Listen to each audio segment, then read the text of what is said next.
Hello YouTube, Red to Green here again. Today is February 4th, 2022. It's Friday, it's weekend. Next day is the trade day is Monday. Let's go into the recap. I traded 8 stocks today and I'm up only $6.47. $6.47. I traded about 3 hours today, something like that. I'm not happy. I'm not happy that I lost on Tesla. I'm not happy that I couldn't get a hang on INDO. And I'm not happy that I missed that initial pop on ALJJ. Okay, let's go into the little short recap. Okay, ALJJ, the initial pop that I'm talking about, it's right here. That first 1 minute candle, first 3 minutes, okay? Not first 1 minute, first 3 minutes. So that initial drop, right, from 215 to 210, okay? And then that red to green type of turnaround on the 15 seconds, I bet you probably will be able to see more clear that turnaround spot, right here. That's where it kind of got, right, shifted. That small red to green move of a 4 to 5 cents, and then it popped into the VWAP. You could have taken that profit, and then if you were looking at level 2, you could have saw that volume coming in. You could have jumped more, and then obviously that pre-market high was around 229 to 230. So that kind of the area of resistance, right? And then also look at that previous 5-minute candle was high at 225, and it actually hit 225, 226. And then rejected it, and then never broke that 225. That's okay, right? That's an area for fishing where I probably could have lost money, and guess what? And I did lose money at that area. I was up around $25 initially between a couple stocks I traded, and then I just gave it all back. And I was mostly hovering around that $12 to $15 area. And then at some point I got to $31 in green, right? And then I just gave it all back on Tesla. Okay, and there's nothing really on Tesla that I want to share. You guys can open the chart and look at Tesla yourself. It was strong today, right? It's just I couldn't read it. The breakouts just didn't happen where I want them to happen, and that's the consequences, right? So, and I noticed that when you miss an entry on Tesla, and a breakout entry, and when I say miss, when you misread the level 2 on Tesla, that 50-cent spread plus the micro pullback because obviously I'm getting out when I see that volume dump, right? Well, you can't really get out before that volume dump. You actually have to see that volume dump in order for you to get out.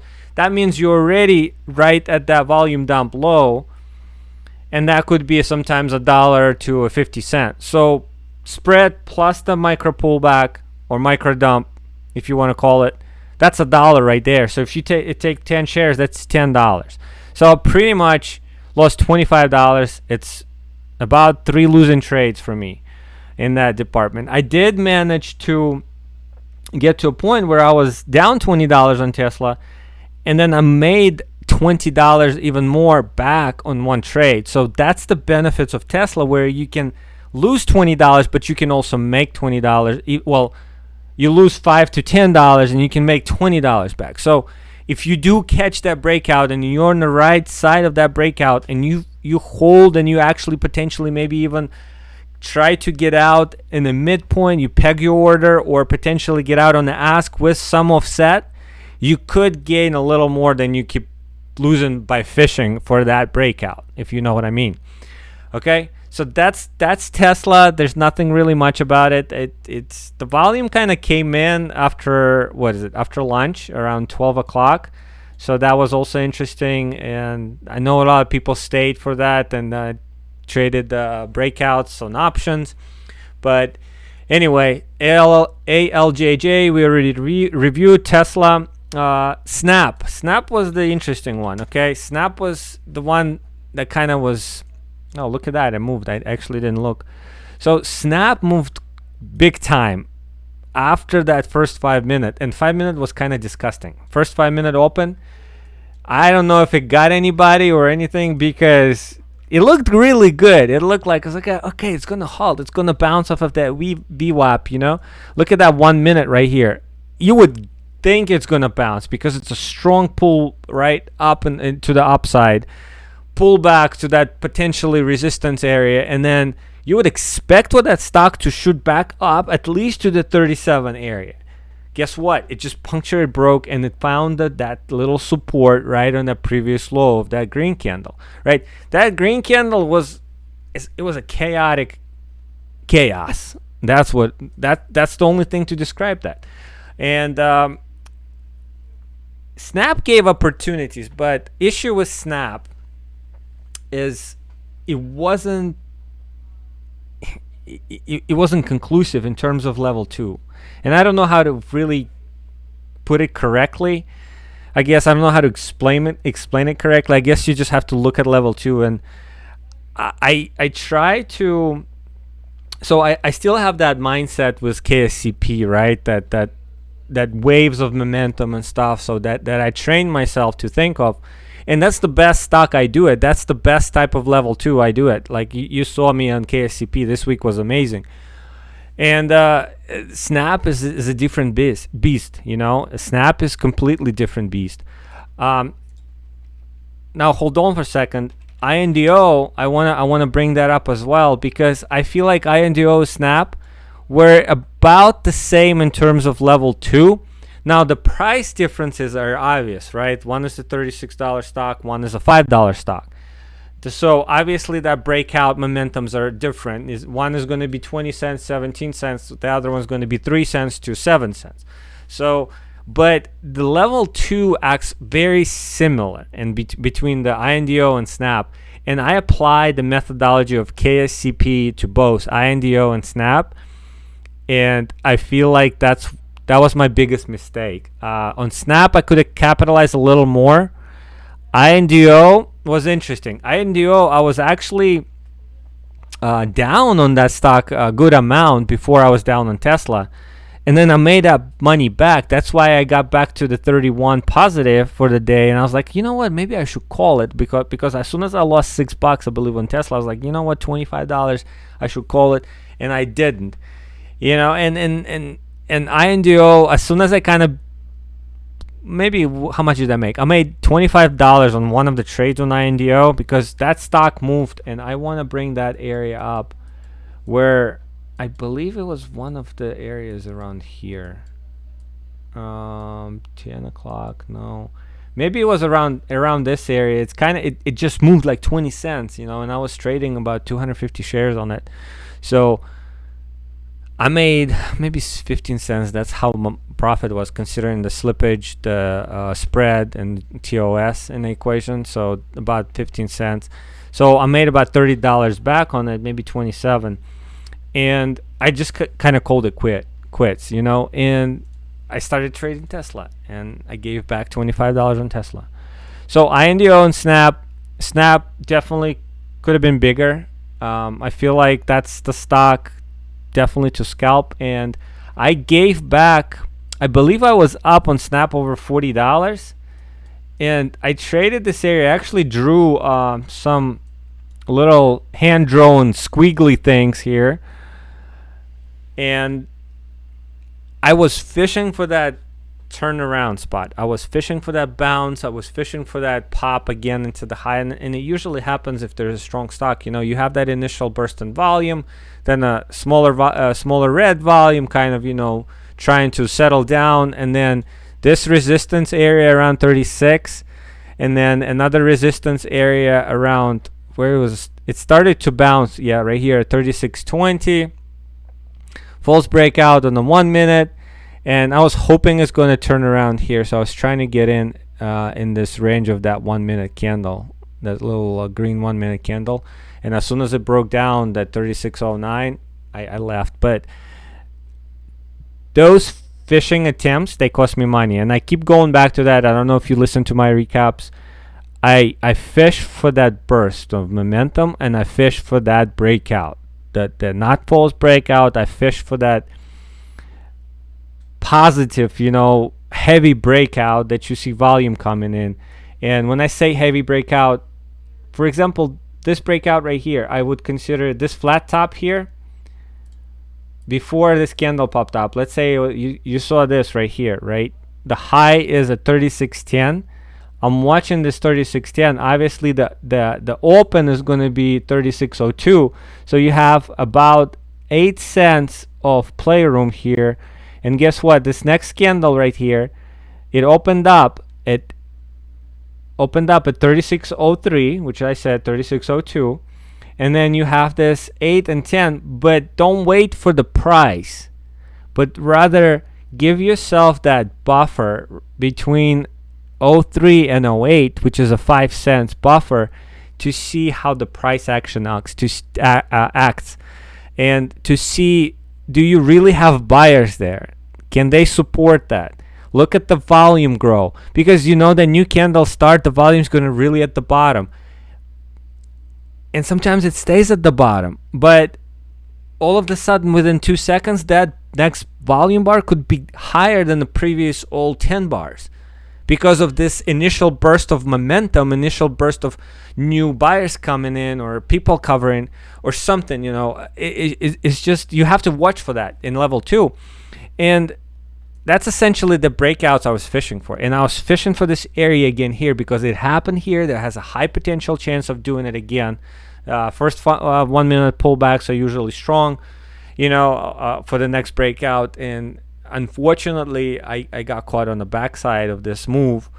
If you were to trade 5 minute chart on a long-term term, you'd say this ABCD pattern, the breakout at 36.50 again, and it did happen. Unfortunately, it was ugly, as you can see here. So you never know. You could have made money. You could have lost money. If you're quick on a trigger, you could have got out on that flush or not. But yeah, anyway, this is a little lesson of what I look for and kind of what I expect the price action to be. KSCP, I'm not going to go over it. The stock was just not there. I made $10 on it. Yes, okay. I just wanted to focus on INDO, Tesla, and Snap, and ALJJ today. BITO, Bitcoin stuff, complete garbage. Couldn't read it. ANY also was on pre-market watch list. I actually have a bad experience with ANY last year.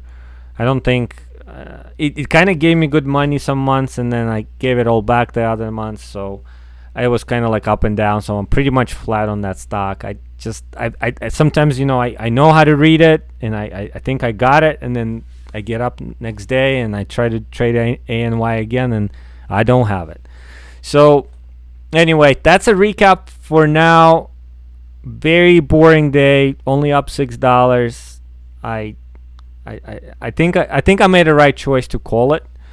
The urge to make more money was there for sure, and just the upsetting fact that I gave back money. I was up $31, even though that's not a lot of money, but still giving back after, it basically, for me, giving back money is like you're trying to read something and you feel like you have it and you're misreading it, and just because you continue misreading it, it gets more frustrating. And I think just that could get you in trouble. So that's kind of why I wanted to call it, because also I noticed my gains were very tiny. I was making maybe $2. I was losing $2.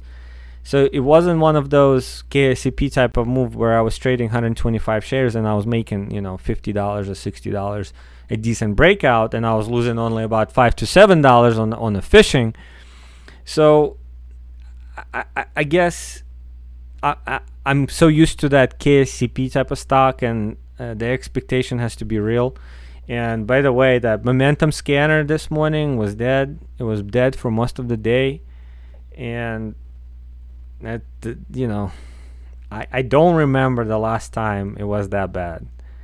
It's definitely reminds me of the pre-COVID times, pre-pandemic times, where the volume was just dry sometimes not, like, for example, in 2021, people are getting in right when the news come out in the pre-market.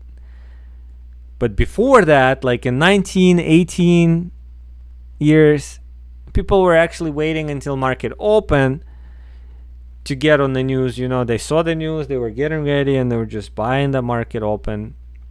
And I feel like that's where we come into this 17, 18 type of years, and I think the uncertainty, and I know a lot of people made money last year and the year before. The market was crazy. The market. So what happened is you have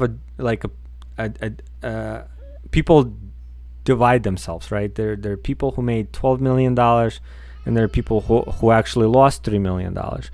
So you have the split, right? And I feel like we're more stabilized now, and I think we have to learn to work with it. And as long as we don't push it, because if we're gonna continue to push and force the trades, same thing's gonna happen. I'm gonna give my money back. I'm gonna give the profits, and I'm just gonna be pretty much spinning my wheels. I think my fees for all of the software and application, all the subs, all the subscriptions I do, probably cost more a day than I made today, and I probably made it yesterday. And that's upsetting. I either have to figure out that I'm going to cut the cost of my subscriptions on all these applications I do, and half of them I don't even use. I use them sometimes because the thing is, when the market is hot, you want to use them because they work. But when the market is dead, they're useless. So they just sit there, and monthly subscription is, you paying. So for example, like Trade Ideas, I want to use it, but it doesn't bring me that much value because I don't really care for like a stock popping in the midday, like BITO, or let's say, what was that midday? I don't remember what popped midday. Probably nothing today. It just, sometimes it doesn't have that momentum that I'm looking for, that I get at the market open. And unfortunately, it's getting harder and harder to read the stocks when there's no momentum, when algos take over, when market makers are actually trading. This whole stable thing is annoying, because the breakouts at 3 cents and then it pulls back 20 cents down, so you lose a lot of money. Anyway, I'm rambling a lot today. It's Friday. I want to finish quicker, and I didn't. My recap, and hopefully you guys have a good evening, have a good weekend. Let's get back on Monday, first thing Monday morning. So stay tuned on my live stream on Monday. Join the Discord. I do have a audio channel set up there, so I do stream. So if you don't care about the music I stream during the live stream, or you want a more clear sound with less delay than YouTube, just join the Discord. Constantly improving it, potentially maybe even do a screen share on Discord with a different layout. Show you guys more what I have, but that's coming in future depending on the interest. So yeah, I'm trying to really promote this channel, so please hit the thumbs up. It helps YouTube algorithm to kind of push that up the ladder and other people to see it. The more people, the merrier, right? The better, the more fun it is. Because during the days like this, it's definitely a dead market. It's dead. It's boring. You just sit there staring at the screen, and you look for that entertainment factor, right? That you miss when the stocks are moving all over the place and you're just in the zone, and you're rushing. Your blood rushes through your veins. It's like, okay, you take larger sizes and stuff like that. So definitely missing that aspect of trading for sure. But anyway, guys, I'll talk to you on Monday.